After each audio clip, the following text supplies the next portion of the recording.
രാജ്യത്തെ നടുക്കിയ ആൾക്കൂട്ട കൊലപാതകങ്ങൾ ഒന്നായിരുന്നു 2015 ഉത്തർപ്രദേശിലെ ദാദ്രിയിൽ അരങ്ങേറിയത്. ബീഫ് വീട്ടിൽ സൂക്ഷിച്ചു എന്നാരോപിച്ച് മുഹമ്മദ് അഖ്ലാഖ് എന്ന കുടുംബസ്ഥനെ വീട്ടിൽ കയറിയ ഒരു സംഘം BJP പ്രവർത്തകരും ഹിന്ദുത്വ പ്രവർത്തകരും കൂടിയിട്ട് ആക്രമിക്കുകയായിരുന്നു. ഇതിൽ ഗോരക്ഷാ ഗുണ്ടകളായിരുന്നു ഉണ്ടായിരുന്നത്. ഈ കേസിൽ മുഹമ്മദ് അഖ്ലാഖിനെ കൂടാതെ മകനെയും മർദ്ദിക്കുകയുണ്ടായി. അഖ്ലാഖ് ഈ ക്രൂരമർദ്ദനത്തിൽ കൊല്ലപ്പെടുകയാണ് ഉണ്ടായത്. പിന്നീട് ഈ വീട്ടിൽ സൂക്ഷിച്ചിരുന്നത് ബീഫല്ല എന്നും അത് ആട്ടിറച്ചിയാണെന്നും കണ്ടെത്തുകയുണ്ടായിരുന്നു. മറ്റൊന്ന്, ഈ ആക്രമണത്തിന് കോപ്പ് കൂട്ടിയത് എങ്ങനെയാണെന്ന് വെച്ചാൽ അവിടെയുള്ള ക്ഷേത്രത്തിലൂടെ അനൗൺസ്മെൻറ്റ് നടത്തുകയായിരുന്നു. ഈ പശുവിനെ അല്ലെ പശുക്കുട്ടീനെ അഖ്ലാഖിൻ്റെ വീട്ടിൽ മുറിച്ച് അതിൻ്റെ മാംസം സൂക്ഷിച്ചിരിക്കുന്നുവെന്ന്. സമീപത്തുള്ള ഹിന്ദുത്വവാദികളായ കുട്ടികളടക്കമാണ് വന്നിട്ട് ഈ കുടുംബത്തെ ആക്രമിക്കുന്നത്. ഈ കേസിൽ നരേന്ദ്രമോദി സർക്കാർ അധികാരത്തിലേറിയതിന് ശേഷമായിരുന്നു ഈ കൊലപാതകം ഉണ്ടാകുന്നതിന് ശേഷം ഉത്തർപ്രദേശിൽ യോഗി സർക്കാർ 2017 അധികാരത്തിൽ വന്ന് അതിന് പിന്നാലെ ഈ പ്രതികൾക്കെല്ലാം 16 പ്രതികളാണ് ഉണ്ടായിരുന്നത്. അതിൽ കുറച്ചുപേർ മരണപ്പെട്ടു. ബാക്കി എല്ലാവർക്കും ജാമ്യം ലഭിക്കുകയുണ്ടായി. ഇപ്പോൾ ഈ കേസിൽ ഈ കുറ്റപത്രം പിൻവലിക്കണം എന്നാവശ്യപ്പെട്ട് ഉത്തർപ്രദേശ് സർക്കാർ കോടതിയെ സമീപിച്ചിരിക്കുകയാണ്. ഇതിൻ്റെ വിശദാംശങ്ങളിലേക്കാണ് ആദ്യം. അജിംസെ, നമുക്ക് ഈ അഖ്ലാഖിൻ്റെ കൊലപാതകം അറിയാം. രാജ്യത്തെ ഞെട്ടിച്ചൊരു സംഭവമായിരുന്നു. ഈ പശുക്കടത്ത് അല്ലെങ്കിൽ അത്തരം ആരോപിച്ച് മുസ്ലിം യുവാക്കളെ അല്ലെങ്കിൽ മുസ്ലിം കുടുംബങ്ങളെ ആക്രമിക്കാനുള്ള ഒരു കാരണം കൂടിയിട്ട് ഹിന്ദുത്വവാദികൾ കണ്ടെത്തിയായിരുന്നു. ആ ഒരു കേസിൽ രാജ്യം ഏറെ ചർച്ച ചെയ്ത കേസിൽ ഇങ്ങനൊരു സമീപനത്തിലേക്ക് ഉത്തർപ്രദേശ് സർക്കാർ എത്തുകയാണ്. അപ്പോൾ കോടതി എന്തായിരിക്കും ഇതിലൊരു നടപടി ഉണ്ടാകുമെന്ന് സമീപകാലത്തെ വിധികൾ കൂടി വെച്ചിട്ട് പരിശോധിച്ചു?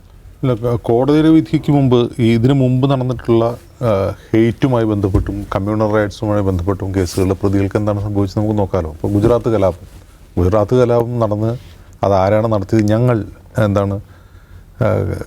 കാട്ട് ദിയ, മാർ ദിയ, ജലാ ദിയ എന്ന് ക്യാമറയ്ക്ക് മുമ്പിൽ വിളിച്ചു പറഞ്ഞ ആളാണ് ബാബു ബജ്രംഗി. എവിടെയാണ് ഇപ്പോൾ? അയാളിപ്പോൾ രോഗബാധിതനായി കിടപ്പിലാണെന്നൊക്കെ പറഞ്ഞ വാർത്തകൾ വരുന്നുണ്ട്. കണ്ണ് കാണാൻ പറ്റുന്നില്ല എന്നൊക്കെ പറഞ്ഞു. പക്ഷേ കോടതിയോ നിയമ സംവിധാനം അയാൾ എന്ത് ചെയ്തു? മായ കൊട്ടനാനിക്ക് എന്ത് സംഭവിച്ചു? മായ കൊട്ടനാനിയൊക്കെ പുറത്തിറങ്ങി നടക്കുകയാണ്. അപ്പോൾ ഇത്തരം കേസുകളിൽ നമ്മുടെ രാജ്യത്ത് ഇപ്പോൾ കഴിഞ്ഞ ഒരു 10-25 വർഷമായിട്ടൊന്നും നടക്കുന്നില്ല. അതേസമയം നിരപരാധികളായ ആളുകൾ മുഴുവൻ ജയിലിൽ കിടക്കുന്നതായിട്ട് വാർത്തകൾ വരുന്നുണ്ട്. ഞങ്ങൾ ചെയ്തു എന്ന് പരസ്യമായിട്ട് വിളിച്ചു പറയുന്ന ആളുകളെ ശിക്ഷിക്കാൻ പോലും കോടതികൾക്കോ നിയമ സംവിധാനങ്ങൾക്കോ കഴിയുന്നില്ല എന്നുള്ളൊരു യാഥാർത്ഥ്യമാണ്. അപ്പോൾ പിന്നെ ഈ അഖ്ലാഖിൻ്റെ കേസുകളിൽ മറ്റെന്തെങ്കിലും ഉണ്ടാകുമെന്ന് നമുക്ക് കരുതാനേ കഴിയില്ല. ഒന്ന്, അഖ്ലാഖിൻ്റെ സംഭവം ഉണ്ടാകുമ്പോൾ UP ഭരിക്കുന്നത് BJP അല്ല, അന്ന് SP ആണ്. ആ SP ഭരിച്ചുകൊണ്ടിരിക്കുമ്പോൾ തന്നെ 2017 യോഗി ആദിത്യനാഥ് സർക്കാർ അധികാരത്തിൽ വരുന്നതിന് മുമ്പാണല്ലോ സംഭവം. അപ്പോൾ ആ സമയത്ത് ഈ കേസ് എങ്ങനെയാണ് അട്ടിമറിക്കപ്പെട്ടെന്ന് നോക്കാമല്ലോ. ഇപ്പോൾ സമാജ്വാദി പാർട്ടിയാണ് ഭരിക്കുന്നത്. അവരൊരിക്കലും ഒരു സോഫ്റ്റ് പോയിന്റ് അതിൽ കാണിക്കുന്നില്ല. പക്ഷേ സംവിധാനം, സിസ്റ്റം എന്താണ് ചെയ്തത്? ഈ പിടിച്ചെടുത്ത ഇറച്ചി എന്ത് ഇറച്ചിയാണെന്ന് അറിയാൻ വേണ്ടി ഫോറൻസിക് ലാബിലേക്ക് പോയിട്ട് തിരിച്ചു വന്നപ്പോൾ എന്തായിരുന്നു? അത് പശുവിനെ പോലുള്ള എന്തോ ആണെന്ന് പറഞ്ഞിട്ടാണ് റിപ്പോർട്ട് വന്നത്. അപ്പോൾ കുടുംബാംഗങ്ങൾ പറയുന്നതാണ് അങ്ങല്ല, അത് മട്ടനായിരുന്നു, അവർ സാമ്പിൾ മാറ്റിയതാണെന്നാണ് കുടുംബം ആരോപിച്ചത്. എന്നിട്ട് ഈ ഫോറൻസിക് റിപ്പോർട്ട് കോടതി ചെന്നിട്ട് കോടതി ഉത്തരവിട്ടത് അഖ്ലാഖിൻ്റെ കുടുംബത്തിനെതിരെ കേസെടുക്കുന്നതാണ്. കൊല്ലപ്പെട്ട ആൾക്കും കുടുംബത്തിനെതിരെ കേസെടുക്കുന്നതാണ് കോടതി പറഞ്ഞത്. ബാബരി മസ്ജിദ് പൊളിച്ചത് ഒരു ക്രിമിനൽ കുറ്റമായിട്ടൊരു കേസ് ഉണ്ടായിരുന്നല്ലോ. ആ കേസിൽ എല്ലാ പ്രതികളെയും വെറുതെ വിട്ടായിരുന്നല്ലോ. ഏതോടൊപ്പം ബാബരി മസ്ജിദിൻ്റെ സിവിൽ കേസ് സെറ്റിൽമെൻറ്റ് ചെയ്തതിന് ശേഷം ഇത്തരം കേസുകളിൽ കോടതികളിൽ നിന്നോ നിയമ സംവിധാനങ്ങളിൽ നിന്നോ നീതി ലഭിക്കുമെന്നുള്ള പ്രതീക്ഷ രാജ്യത്തിന് ഇല്ലാതായിട്ട് കുറേ അധികമായി. ഇതിപ്പോൾ പുതുതായിട്ടൊരു സംഭവം വരുന്നതായിട്ട് നമുക്ക് ഒരു ഞെട്ടലോ ഭീതിയോ ഒന്നും വരുന്നില്ല. ഒരു ഉദാഹരണം പറഞ്ഞാൽ അഖ്ലാഖിൻ്റെ സംഭവം ഉണ്ടായിരുന്നപ്പോൾ വലിയ തോതിലുള്ള സോഷ്യൽ മീഡിയ ഔട്ട്റേജ് ഉണ്ടായിരുന്നു. നോട്ട് ഇൻ മൈ നെയിം എന്നുള്ളൊരു #ഹാഷ്ടാഗ് പ്രചരിച്ച ആ സമയത്താണ് രാജ്യം മുഴുവൻ ഞെട്ടിത്തെറിച്ച. കാരണം മോദി അധികാരത്തിലെത്തിയ ഉടനെ ഉണ്ടാകുന്ന ഒരു സംഭവം എന്ന നിലയ്ക്ക് അത് വലിയ ഞെട്ടലുണ്ടാക്കി. ഇപ്പോൾ ആ ഞെട്ടലുണ്ടോ? ഇപ്പോൾ ലിഞ്ചിങ്ങിന് വിധേയരാകുന്ന എത്രയോ ആളുകൾ ഉത്തരേന്ത്യ ഗ്രാമങ്ങളുണ്ട്. അതൊരു വാർത്ത പോലും ആവുന്നുണ്ടോ? ലിഞ്ചിങ്ങിനെ പറ്റി വാർത്ത പോലും ആരും ചെയ്യുന്നില്ല. ആളുകൾ എത്രയോ തല്ലിക്കൊല്ലപ്പെടുന്നുണ്ട്. ഏറ്റവും അവസാനം ഇത് ഒരു വാർത്തയായത് ഒരുപക്ഷെ സിഗേഷൻ ഓർമ്മയുണ്ടാവും. ആള് മാറി, അതായത് പശുക്കടത്താണെന്ന് കരുതി ആള് മാറി സുഹൃത്തുക്കളോടൊപ്പം യാത്ര വരുന്ന ഒരു ബ്രാഹ്മണ യുവാവിനെ തല്ലിക്കൊന്നപ്പോഴാണ്. പശുക്കടത്താണെന്ന് വിചാരിച്ച് അവർ കൊന്നിട്ട് അവർ പോയി മാപ്പ് പറഞ്ഞത് ഞങ്ങൾ അറിഞ്ഞില്ല ബ്രാഹ്മണനാണ് എന്ന് പറഞ്ഞുകൊണ്ട്. അപ്പോഴാണ് ഒരു വാർത്തയായത്.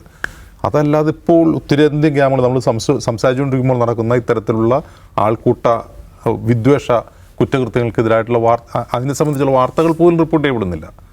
അപ്പോൾ അങ്ങനെ അതൊരു സംഭവം, അത് നോർമലൈസ് ചെയ്യപ്പെട്ടിരിക്കുന്നു. അത് നോർമലൈസ് ചെയ്യപ്പെട്ട സാഹചര്യത്തിൽ ആ നോർമലൈസ് ചെയ്യപ്പെടാനുള്ള ഒരു കാരണം നീതിന്യായ സംവിധാനങ്ങളുടെ ഈ നിലപാട് കൂടിയാണ്, ഇതിനോടുള്ള നിലപാട് കൂടിയാണെന്ന് ഓർക്കണം. അഖ്ലാഖിൻ്റെ കുടുംബത്തിനെതിരെ കേസെടുക്കണമെന്നൊരു കോടതി പറഞ്ഞു കഴിഞ്ഞാൽ ഇതൊക്കെ നോർമലൈസ് ചെയ്യപ്പെടുകയാണ്. അത് പശു ഇറച്ചിയാണെങ്കിൽ തല്ലിക്കൊല്ലാം എന്നാണ് കോടതി കൂടി അത് പറയുന്നത്. അതായത് ഈ കേസ് പിൻവലിക്കാൻ വേണ്ടി യോഗി ആദിത്യനാഥ് സർക്കാർ ആപ്ലിക്കേഷൻ കൊടുത്തിരിക്കുന്നു. കോടതി അത് അടുത്ത മാസമാണ് പരിഗണിക്കുക എന്ന് കേൾക്കുന്നു. അപ്പോൾ ഒരു കോടതി എന്ത് ചെയ്യുന്നു, അഖ്ലാഖിൻ്റെ കുടുംബത്തിനെതിരെ കേസെടുക്കണമെന്ന് പറഞ്ഞിരിക്കെ ഈ കോടതി ഇനിയിപ്പോൾ എന്ത് ചെയ്യുമെന്നുള്ളത് നമുക്ക് ഊഹിക്കാവുന്നേ ഉള്ളൂ. പുതിയ ഇതിലൊരു പ്രശ്നം എന്താണെന്ന് വെച്ചാൽ, ഈ പശു ഇറച്ചി തിന്നാൽ തല്ലിക്കൊല്ലരുത്, ബീഫ് കഴിച്ചാൽ തല്ലിക്കൊല്ലരുത് എന്നൊക്കെയാണ് പലരും പറയാറ്. യഥാർത്ഥത്തിൽ ന്യൂനപക്ഷങ്ങളെ കൊല്ലാൻ വേണ്ടി, ലിഞ്ച് ചെയ്യാൻ വേണ്ടി, കൊന്നൊടുക്കാൻ വേണ്ടി മുമ്പൊക്കെയാണ് കമ്മ്യൂണൽ റൈറ്റ് നടത്തേണ്ടി വരുമായിരുന്നു. കമ്മ്യൂണൽ റൈറ്റിലൂടെയാണ് അത് ചെയ്തുകൊണ്ടിരുന്നത്, ടാർഗറ്റ് ചെയ്ത് കൊല്ലുമായിരുന്നു. ഇന്ന് അങ്ങനെ കമ്മ്യൂണൽ റൈറ്റ് നടത്തേണ്ട ആവശ്യമില്ല. ഇപ്പോൾ 2002 നടന്ന ഗുജറാത്ത് കലാപത്തെക്കുറിച്ച് പറയുന്നത് അതൊരു ടെലിവൈസ്ഡ് കലാപമായിരുന്നു എന്നാണ്. അത് ലൈവായിട്ട് ആളുകൾ ടെലിവിഷനിലൂടെ കണ്ടതാണ്. അപ്പോൾ അങ്ങനെ കാണുമ്പോൾ ഉണ്ടാകുന്നൊരു പ്രശ്നം വെച്ചാൽ ഡോക്യുമെൻ്റ് ചെയ്യപ്പെടുകയാണ്, അതൊരു കേസായി മാറുകയാണ്, ലോകം മുഴുവൻ കാണുകയും ചെയ്യുന്നു. അതിനും ഏറ്റവും എളുപ്പമുള്ളതും കുറേ കൂടി പ്രിസൈസ് ആയിട്ടുള്ളതുമായ പരിപാടിയാണ് ലിഞ്ചിങ് എന്ന് പറയുന്നത്. മറ്റേത് ഒരു വലിയ ആസൂത്രണം അതിനാവശ്യമുണ്ട്. ഒരു കലാപം നടത്തുമ്പോൾ ആരാണോ ടാർഗറ്റ് ചെയ്യുന്നത് അവരുടെ വീടുകൾ മാർക്ക് ചെയ്യേണ്ടതുണ്ട്, അതിന് വോട്ടർ പട്ടികകൾ ഉൾപ്പെടെ ഉപയോഗിക്കേണ്ടതുണ്ട്. ഇപ്പോഴാണെങ്കിൽ ആധാർ കാർഡായിരിക്കും ഉപയോഗിക്കുന്നുണ്ടാവുക. എന്നിട്ട് വീടുകൾ മാർക്ക് ചെയ്തിട്ട് നേരത്തെ തന്നെ മാർക്ക് ചെയ്യണം. അതിനുവേണ്ടി ഒരുപാട് പണം ആവശ്യമുണ്ട് കലാപത്തിന്. ആളുകളെ മൊബൈലൈസ് ചെയ്യണം. ഇപ്പോൾ ഉദാഹരണത്തിന് നരോദ പാട്ടിയ പോലുള്ള ഇൻസിഡൻറ്റിൽ 10,000-ഓളം പേരാണ് നരോദ പാട്ടിയിൽ തടിച്ചുകൂടിയതെന്നാണ് പറഞ്ഞത്. 10,000 ആളുകളെ മൊബൈലൈസ് ചെയ്യണമെങ്കിൽ അതിന് ഹേറ്റഡ് വെറുപ്പ് വിതച്ചാൽ മാത്രം പോരാ. ആ മൊബൈലൈസിങ്ങിന് ഒരു സിസ്റ്റമിക് ആയിട്ടുള്ളൊരു സംവിധാനം വേണം. ആളുകളെ പ്ലാൻ ചെയ്ത് കൊണ്ടുവരണം. 10,000 പേര് തടിച്ചുകൂടുക എന്ന് പറഞ്ഞാൽ 10,000 പേരെ മൊബൈലൈസ് ചെയ്യണം. അപ്പോൾ അത് വൻ പണച്ചെലവുള്ളതും ഒരു പക്ഷേ ഈ കൊല്ലാൻ വേണ്ടി പോകുന്നവർ തന്നെ കൊല്ലപ്പെടാൻ സാധ്യതയുള്ളതുമായ, ആൾ മാറി കൊല ചെയ്യപ്പെടാൻ സാധ്യതയുള്ളതുമായ വലിയ റിസ്ക് ഉള്ളൊരു പണിയാണ് കമ്മ്യൂണൽ റൈറ്റ് എന്ന് പറയുന്നത്. ഈ ലിഞ്ചിങ് എന്ന് പറഞ്ഞാൽ വളരെ എളുപ്പമാണ്. കുറച്ചധികം ആളുകൾ കൂട്ടിയാൽ 10-20 ആളുകൾ മതി, അല്ലെങ്കിൽ 50 ആളുകൾ മതി. ആളുകളെ കൊണ്ട് 1-2 പേരെ അല്ലെങ്കിൽ 3-4-5 പേരെ തല്ലിക്കൊല്ലാം എന്നുള്ളതാണ്. അപ്പോൾ കുറേ കൂടി പ്രിസൈസായിട്ട്, കുറേ കൂടി സ്ട്രൈക്ക് റേറ്റ് കൂടുതലുള്ളതാണ് കമ്മ്യൂണൽ റൈറ്റിനേക്കാൾ ലിഞ്ചിങ്. ആളെ കൊല്ലണമെന്ന് വിചാരിച്ചാൽ കൊല്ലും. പിന്നെ ഇതുപോലുള്ള സർക്കാർ തീരുമാനങ്ങൾ വരും, അവരെ പുറത്താക്കി ഇറക്കി വിടും, അല്ലെങ്കിൽ ജാമ്യത്തിൽ ഇറക്കി വിടും, അതിലേക്ക് കേസ് പിൻവലിക്കും, വേണി കൊല്ലപ്പെട്ടതിനെതിരെ കേസെടുക്കും. അപ്പോൾ നമ്മൾ കാണേണ്ടത് കമ്മ്യൂണൽ റൈറ്റിൻ്റെ കാലം ഏറെക്കുറെ കഴിഞ്ഞു. ഒരു പക്ഷേ അങ്ങനെ ഒരു കമ്മ്യൂണൽ റൈറ്റ് ഏറ്റവും അവസാനം നടന്നത് ന്യൂ ജില്ലയിൽ, ഹരിയാനയിൽ നടന്നതാണ്. പിന്നെയുള്ളത് ഈ പറയുന്ന മുസഫർ നഗർ കലാപമാണ്. അതും മോദി അധികാരത്തിൽ ഇതിന് തൊട്ടു മുമ്പാണ്. അപ്പോൾ കലാപം നടന്നു, അധികാരത്തിലെത്തി, മോദി സർക്കാർ വന്നു, പിന്നെ കലാപങ്ങളൊന്നുമില്ല. കലാപങ്ങൾക്ക് വരെ ലിഞ്ചിങ് ആണ്. അതാണ് കുറേ കൂടി പ്രിസൈസും സക്സസ്ഫുള്ളും എന്നവർ തിരിച്ചറിഞ്ഞിരിക്കുന്നു. ഇനി പുതിയ എന്തെങ്കിലും മാർഗം ഇപ്പോൾ അത്തരം വാർത്തകൾ കേൾക്കുന്നില്ല എന്നുള്ളതിനർത്ഥം ലിഞ്ചിങ് നടക്കുന്നില്ല എന്നുള്ളതല്ല. ഏത് വിഷയത്തിലും ഇപ്പോൾ പശു ബീഫ് എന്നുള്ളതല്ല, ലവ് ജിഹാദിൻ്റെ പേരിൽ തല്ലിക്കൊല്ലപ്പെടാം.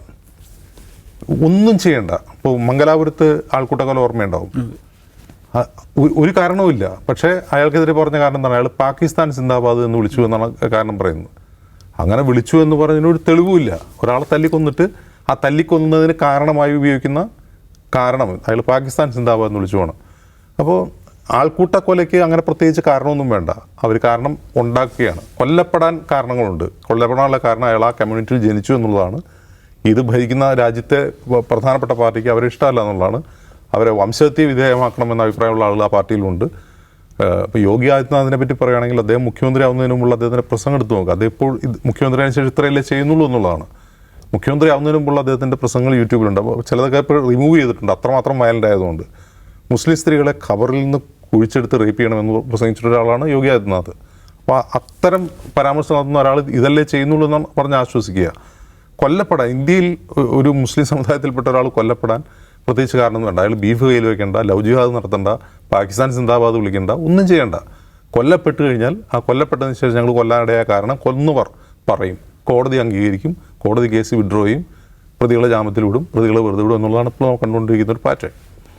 നൗഫലെ, അഖ്ലാഖിൻ്റെ കുടുംബം നടത്തിയൊരു നിയമ പോരാട്ടം നമ്മുടെ മുമ്പിലുണ്ട്. ഏകദേശം 10 വർഷത്തോളം ആകുന്നു. ഇപ്പോൾ ഇത്തരം ഒരു ഹർജി അല്ലെങ്കിൽ ഈ കുറ്റപത്രം പിൻവലിക്കണമെന്നാണ് യോഗി സർക്കാർ ആവശ്യപ്പെടുന്നത്. രാജ്യത്തെ ന്യൂനപക്ഷങ്ങൾക്ക് അവസാനം ഒരു ആശ്രയം കോടതിയൊക്കെയാണ്. അങ്ങനെ ഒരു ആശ്രയം പോലും ഇല്ലാതായി വരുന്ന സാഹചര്യമുണ്ട്. അതിനൊരാക്കം കൂട്ടു തന്നെയല്ലേ ഇത്? അത് മാത്രമല്ല, ഇതിപ്പോൾ നമ്മുടെ നാട്ടിലുള്ളൊരു സമാധാന അന്തരീക്ഷം. ഇപ്പോൾ ഈ അഖ്ലാഖ് ജീവിച്ചിരുന്നത് ബിസാര എന്ന് പറയുന്നൊരു ഗ്രാമത്തിലാണ്. ഈ ഗ്രാമത്തിൽ അങ്ങനെ വലിയ പ്രശ്നങ്ങളൊന്നും ഉണ്ടായിരുന്നില്ല അത്രേ. ഈ സംഭവത്തിന് ശേഷം ആ ഗ്രാമത്തിൻ്റെ അവസ്ഥ നോക്കണം. ആ ഗ്രാമത്തിലെ ആളുകൾ ഇതുവരെയും ഹിന്ദു മുസ്ലിം തമ്മിൽ കണ്ടാൽ സംസാരിക്കില്ല. ഹിന്ദു കുട്ടികളും മുസ്ലിം കുട്ടികളും ഒരുമിച്ച് കളിക്കില്ല, അവർ പരസ്പരം അഭിവാദ്യം ചെയ്യില്ല. അങ്ങനൊരവസ്ഥയാണ് അവിടെയുള്ളത്. ഈ പ്രതികളിൽ ഒരാൾ ഈ അഹ്ലാഖിൻ്റെ വീടിൻ്റെ 2 വീട് അപ്പുറത്തുള്ള ഒരാളാണ്. അതായത് ഒരുമിച്ച് വളർന്ന നാട്ടുകാരാണ് ഇവരെല്ലാം. പിന്നെ പ്രതികളിൽ 3 പേര് പ്രായപൂർത്തിയാവാത്ത കുട്ടികളായിരുന്നു അന്ന്. ബാക്കിയുള്ളതിൽ മിക്കവാറും യുവാക്കളാണ്, വളരെ കുറഞ്ഞ പ്രായമുള്ള യുവാക്കളൊക്കെയാണ്. അപ്പം ഒരു നാട്ടിൽ ഇത്തരം ഒരു വിദ്വേഷം അങ്ങ് ഉണ്ടാക്കുകയാണല്ലോ. അത് ആ നാട്ടുകാരുണ്ടാക്കുന്നതല്ല, അത് ഈ പറയുന്ന ഹിന്ദുത്വവാദികളുടെ വളരെ ആസൂത്രിതമായൊരു ശ്രമമാണത്. ആ ശ്രമത്തിൻ്റെ ഭാഗമായാണ് ആ നാട് ഈ അവസ്ഥയിലേക്ക് മാറുന്നത്. ഇതുപോലൊരു സംഭവം ഏതെങ്കിലും നാട്ടിലുണ്ടായി, ഇപ്പം നമ്മുടെ നാട്ടിൽ ഇപ്പം കലാപം ഉണ്ടായ പല പ്രദേശങ്ങളുണ്ടല്ലോ, ആ പ്രദേശം പൂർവ്വസ്ഥിതിയിലേക്ക് തിരിച്ചെത്താൻ എത്ര കാലം എടുത്തിട്ടുണ്ട്? ഇപ്പോഴും ആ സ്ഥലങ്ങളൊക്കെ പൂർവ്വസ്ഥിതിയിലേക്ക് എത്തിയിട്ടുണ്ടോ? ഇല്ല എന്ന് തന്നെയാണ് എനിക്ക് തോന്നുന്നത്. കാരണം ആളുകൾ തമ്മിലുള്ള മാനസികമായ വലിയ അകൽച്ച ഇതിലൂടെ ഉണ്ടാവുകയാണ്. അവർ ലക്ഷ്യം വെക്കുന്നത് ഇത് തന്നെയാണ്. ഇപ്പോൾ ഒരു വിഭാഗത്തെ പൂർണ്ണമായും മാർജിനലൈസ് ചെയ്യാനുള്ള ഒരു ഉപാധിയായിട്ടാണ് ഇതിനെ അവരെടുക്കുന്നത്. സ്വാഭാവികമായിട്ടും മറുവിഭാഗം ഈ പുറത്താക്കപ്പെടുമെന്ന് വിചാരിക്കുന്ന വിഭാഗം എങ്ങനെയെങ്കിലും തിരിച്ചു വരണമെന്നൊരു ആഗ്രഹിക്കുന്നത് പോലും അവർക്കും ആ ശത്രുതാ മനോഭാവം ഉള്ളിലുണ്ടാവുകയാണ്. അങ്ങനൊരു അവസ്ഥയിലൂടെയാണ് ആ നാട് കടന്നു പോകുക. ഇതങ്ങനെ ഇന്ത്യയിലൊട്ടാകെ ഇതിങ്ങനെ വ്യാപിച്ച് ഭിന്നിപ്പിച്ച് ഭരിക്കുക എന്നുള്ള ഒരു അവസ്ഥയിലേക്ക് കാര്യങ്ങളെത്തും. ഒരു വിഭാഗം പൂർണ്ണമായും പുറന്തള്ളപ്പെടും, മറുവിഭാഗം ശക്തരായി നിൽക്കുകയും ചെയ്യും എന്നുള്ള അവസ്ഥയിലേക്ക് കാര്യങ്ങൾ എത്തിക്കുക എന്നുള്ളതാണ് ഇവരുടെ ലക്ഷ്യം. അതാണ് അവർ ചെയ്തുകൊണ്ടിരിക്കുന്നത്. ഈ അഹ്ലാഖിൻ്റെ കേസ് എന്ന് പറയുമ്പോൾ നമ്മളിപ്പം ബീഫുമായി ബന്ധപ്പെട്ട് കാലികടത്തുമായി ബന്ധപ്പെട്ട് നിരവധി ആളുകൾ കൊല്ലപ്പെടുകയും അക്രമത്തിനിരയാവുകയും ചെയ്തിട്ടുണ്ട്. അഖ്ലാഖിൻ്റെ കേസ് എന്ന് പറയുമ്പോൾ നമ്മുടെ ആദ്യത്തെ കേസ് പോലെയാണ് നമ്മൾ മനസ്സിൽ വെക്കുന്നത്. അതിന് മുമ്പ് കേസ് ഉണ്ടായിട്ടുണ്ടായിരിക്കാം, ശേഷം കേസ് ഉണ്ടായിരിക്കും. അപ്പം ഈ അഖ്ലാഖിൻ്റെ കേസിൽ ഇത്തരത്തിൽ ഒരു തീരുമാനമാണ് കോടതിയുടെ ഭാഗത്തു നിന്ന് വരാൻ പോകുന്നതെങ്കിൽ, അതായത് സർക്കാരിൻ്റെ ആവശ്യം കോടതി അംഗീകരിക്കുകയും, ഇപ്പം ഈ ഒക്ടോബർ 15-നാണ് ഇത് കോടതിയിലേക്ക് എത്തിയത്. ഈ ഡിസംബർ 12-ന് കേസ് പരിഗണിക്കുമെന്നാണ് പറയുന്നത്. ഒരുപക്ഷെ ഡിസംബർ 12-ന് ശേഷം ഈ അഖ്ലാഖിൻ്റെ കേസിൽ പ്രതികളെല്ലാം ഒഴിവാക്കി വിടുന്നൊരവസ്ഥയിലേക്ക് കാര്യങ്ങൾ എത്തുകയാണെങ്കിൽ അത് വല്ലാത്തൊരു അരക്ഷിതാവസ്ഥയെ നാട്ടിലുണ്ടാക്കും. കാരണം ഇതുപോലെ ആക്രമിക്കപ്പെടുന്ന എത്ര ആളുകളാണ് ഈ നാട്ടിലുള്ളത്. അവർക്കൊന്നും നീതി ലഭിക്കില്ല എന്നുള്ളൊരു തോന്നൽ. മാത്രമല്ല ഈ കേസിൻ്റെ വിധിപ്പകർപ്പ് അല്ലെങ്കിൽ ഇതിൻ്റെ കോടതി നടപടികളൊക്കെ മറ്റ് കേസുകളിൽ റെഫർ ചെയ്യപ്പെടും. അങ്ങനെ ഒരുപാട് മറ്റ് കേസുകളെ ദുർബലമാക്കാനും ഇത് കാരണമാകും. അങ്ങനെ വലിയ ഒരുപാട് പ്രതിസന്ധിയാണ് ഇതിൻ്റെ പിന്നിലുള്ളത്.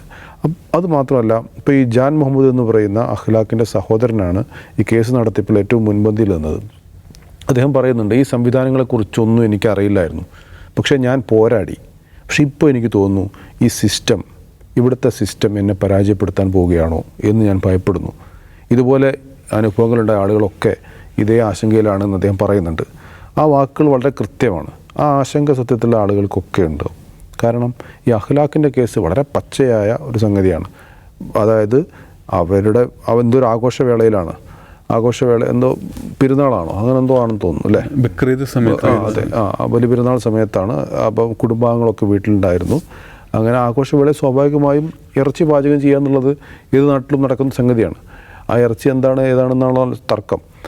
അവിടേക്ക് ഇവർ ഇരച്ച് കയറുകയും അഖ്ലാഖിനെയും അഖ്ലാഖിൻ്റെ മകനെയും ഉമ്മയെയും എല്ലാം വലിച്ച് പുറത്തേക്കിട്ട് അതിഭീകരമായി മർദ്ദിക്കുകയും കൊലപ്പെടുത്തുകയാണ് ചെയ്തത്. ഇദ്ദേഹം ഈ ജാൻ മുഹമ്മദ് പറയുന്നുണ്ട്, അഖ്ലാഖിൻ്റെ തലയോട്ടി പൊട്ടി തകർന്ന എക്സ്റേ തൻ്റെ കൈവശമുണ്ട്, കോടതിയിൽ ഹാജരാക്കാൻ എന്ന് അദ്ദേഹം പറയുന്നുണ്ട്. അപ്പോൾ അങ്ങനെ അത്രത്തോളം ക്രൂരമായി നടന്നൊരു മർദ്ദനമാണ്. ഇതിപ്പോൾ ഒന്ന് ആലോചിക്കുക, ഇതെന്താണ് ആ കോടതിയുടെ പേര് ഞാൻ പറഞ്ഞത്, അത് അതിവേഗ കോടതിയാണ്. 2010 വർഷമായിട്ട് കേസ് നടക്കുകയാണ് അതിവേഗ കോടതി. ഇതുവരെയും എങ്ങും എത്തിയിട്ടില്ല ഈ അതിവേഗ കോടതിയിൽ. പക്ഷേ ഈ സർക്കാരിൻ്റെ ആവശ്യം അതിവേഗം പരിഗണിക്കാനുള്ള സാധ്യതയാണ് ഞാൻ കാണുന്നത്. അങ്ങനെ ആ പരിഗണന മറ്റ് കേസുകൾ ദുർബലമാക്കും, ആളുകൾ വലിയ ആശങ്കയിലാക്കും. അത് വലിയ അരാജകത്വത്തിലേക്കാണ് രാജ്യത്ത് നയിക്കാൻ കാരണമാവുക. അതെ, അഖ്ലാഖിൻ്റെ കേസിൽ കോടതി അത് പിൻവലിക്കാതിരുന്നെങ്കിൽ മാത്രമാണ് നമ്മൾ ഞെട്ടേണ്ടതുള്ളത്. ഇപ്പോൾ ആ കേസ് പിൻവലിക്കുകയാണെങ്കിൽ പ്രത്യേകിച്ച് ഞെട്ടലുണ്ടാകുന്ന കാര്യമല്ല നമ്മുടെ രാജ്യത്ത് നടക്കുന്നത്.